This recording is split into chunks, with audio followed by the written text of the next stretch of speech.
I said in the show I did earlier on Tuesday that I'll put out a special show about Steve Nixon, who is apparently imminently going to be appointed as West Ham United's next director of football.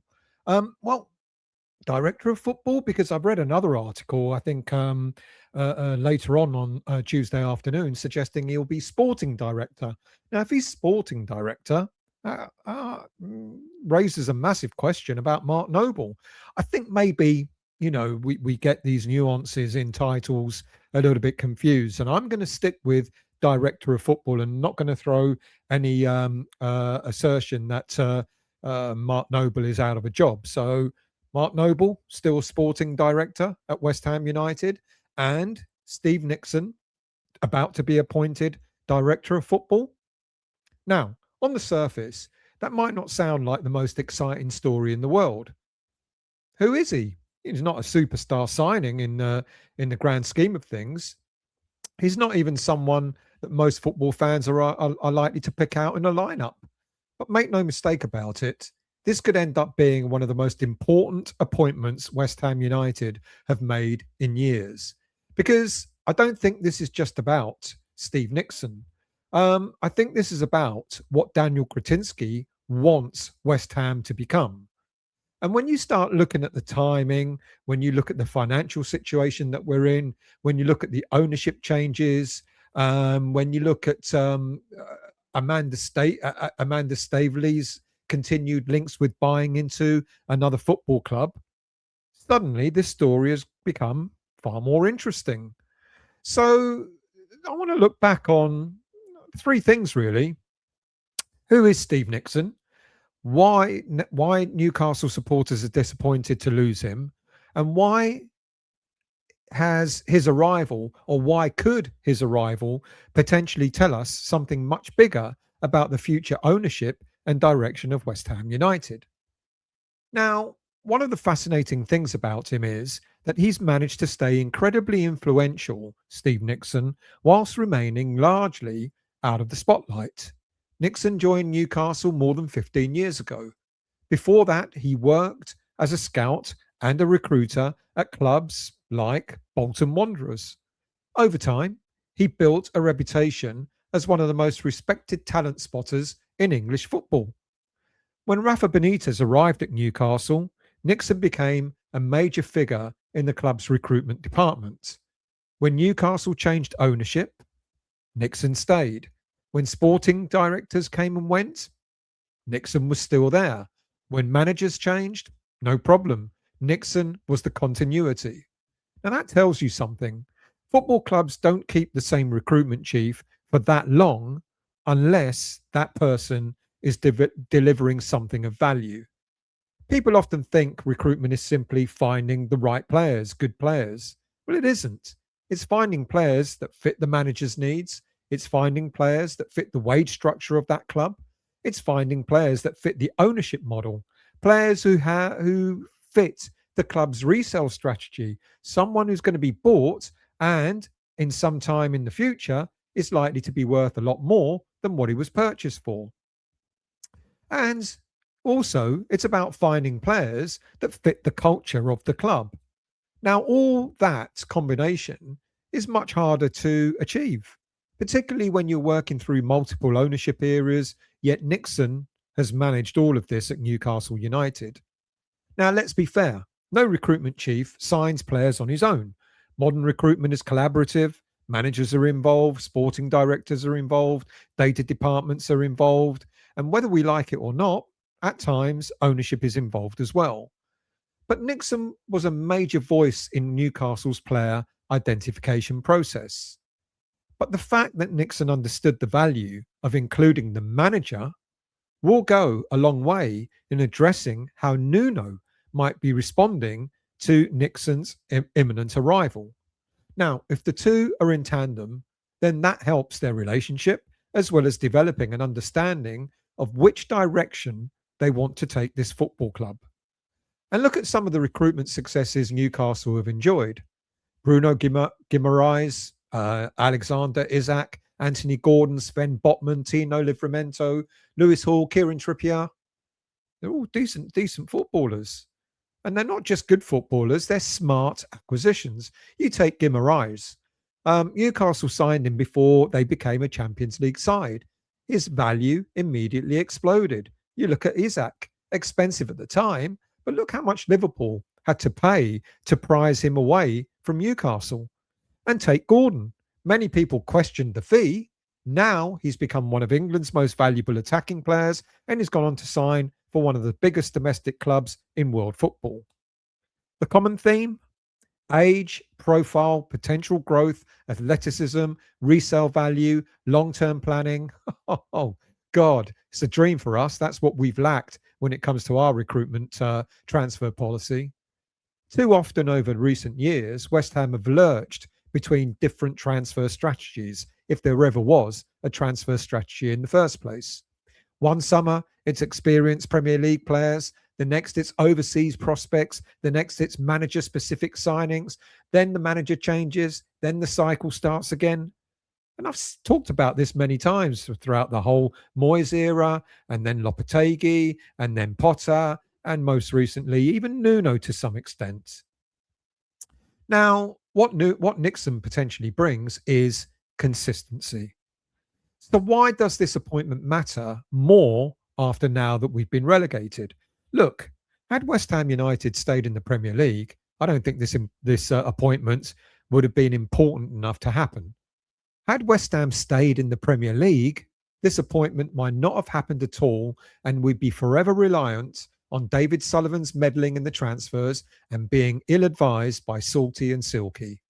But after relegation, this has now become crucial because West Ham have entered one of the most interesting and potentially risky and dangerous periods in the life of any football club. Relegation, the Championship. History is littered with clubs that assume promotion is going to be automatic, and it rarely is. The challenge isn't simply getting promoted, it's rebuilding while revenues are falling. Parachute payments, of course, are going to help, but there's not a magic solution there. West Ham need to make better decisions than their rivals. They need to make better decisions than they've done in the past.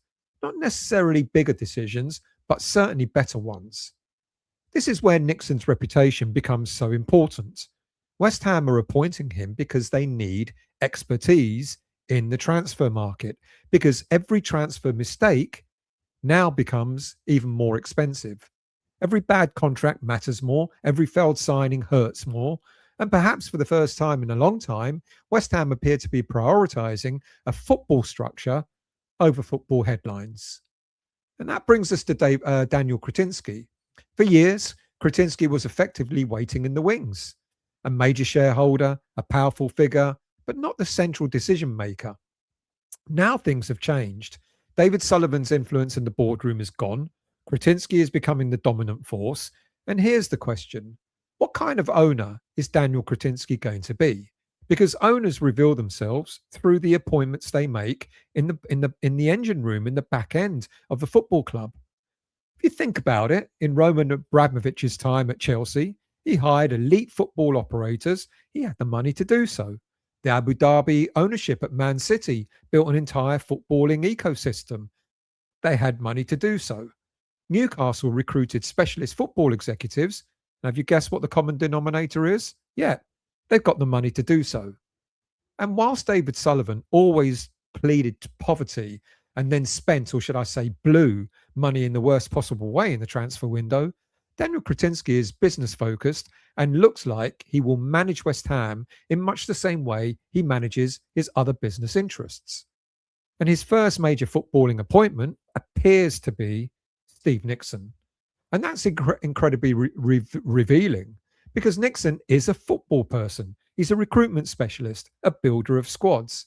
That suggests that Kretinsky wants competence at West Ham from this moment on. Now let's introduce Amanda Staveley into the equation. It's obviously going to happen, isn't it?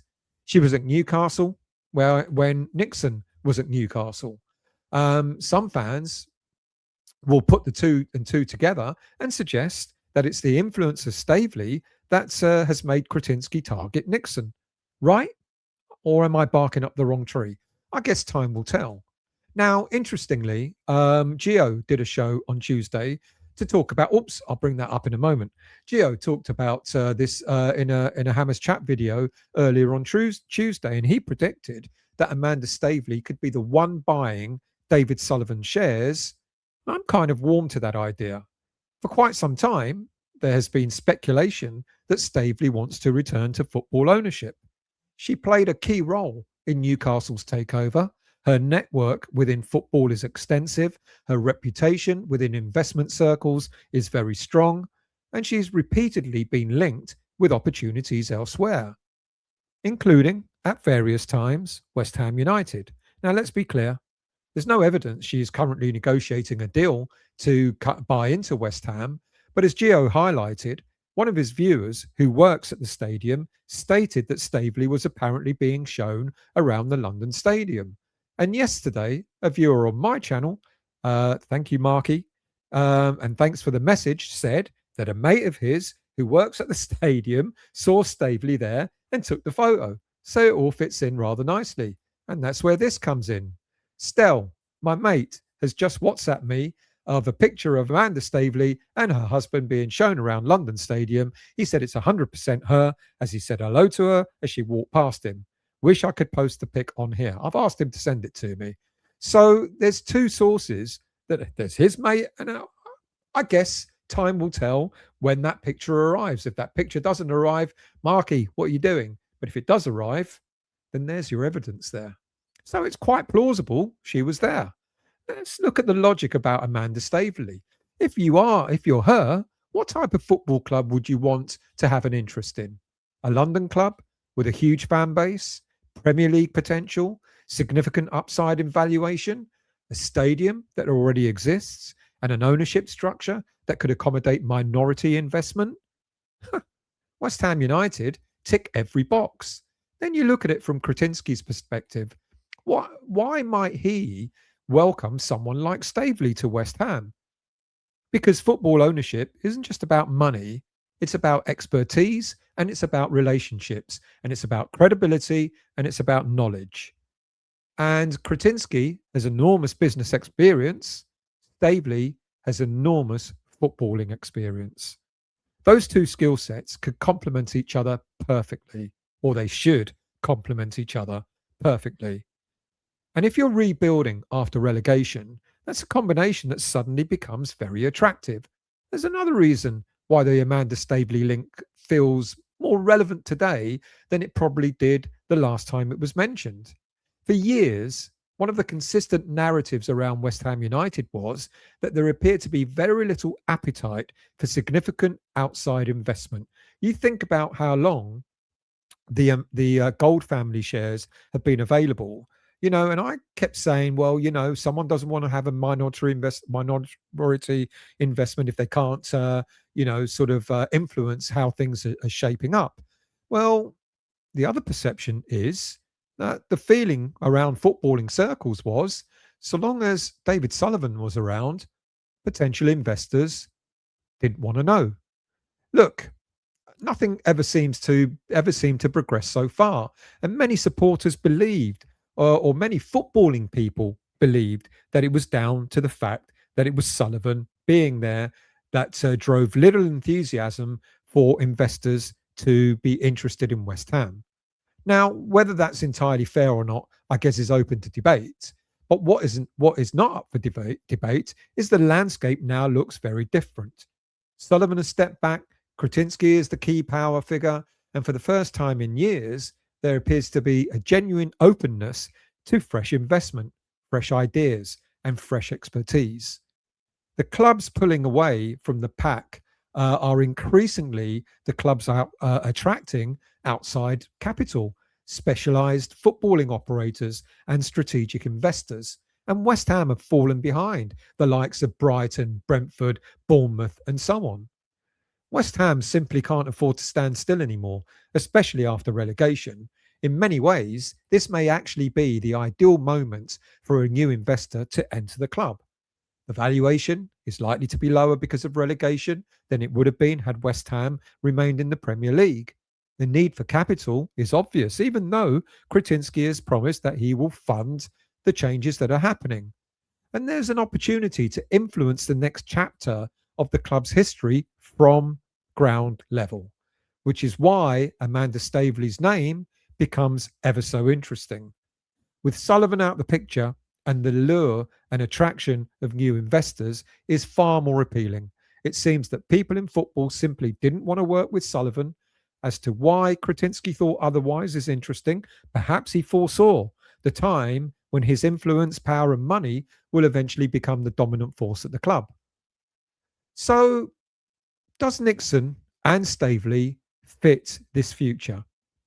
Imagine a future West Ham structure. Kretinsky as the controlling owner, Amanda Staveley as significant minority investor and footballing strategist, Steve Nixon overseeing recruitment, a manager working within a clearly defined footballing philosophy. Suddenly you're talking about something very different from the West Ham United that we've seen over the last 15, 16 years. Now, again, this isn't a prediction and it's not insider information. It's simply looking at the pieces on the board and asking whether they all fit together. And right now, they fit surprisingly well, which is why I think Steve Nixon's arrival could end up meaning far more than people realize. Because sometimes the most important signings aren't the players, sometimes they're the people making the decisions in the background. So, what do you think? Is Steve Nixon the right appointment? Could Amanda Staveley have a role to play in West Ham's future? Let me know in the comments. If you've enjoyed the video, please hit the like button. Please subscribe to the channel. Please hit the bell notification to let you know when I'm next on. And also hit that hype button as well, which promotes this video on YouTube. Thank you for watching. Thank you for listening. I'll be back tomorrow. There's even more stories to come to give you, so look out for those. Thank you for watching and listening, and have a great evening, and I'll see you all soon.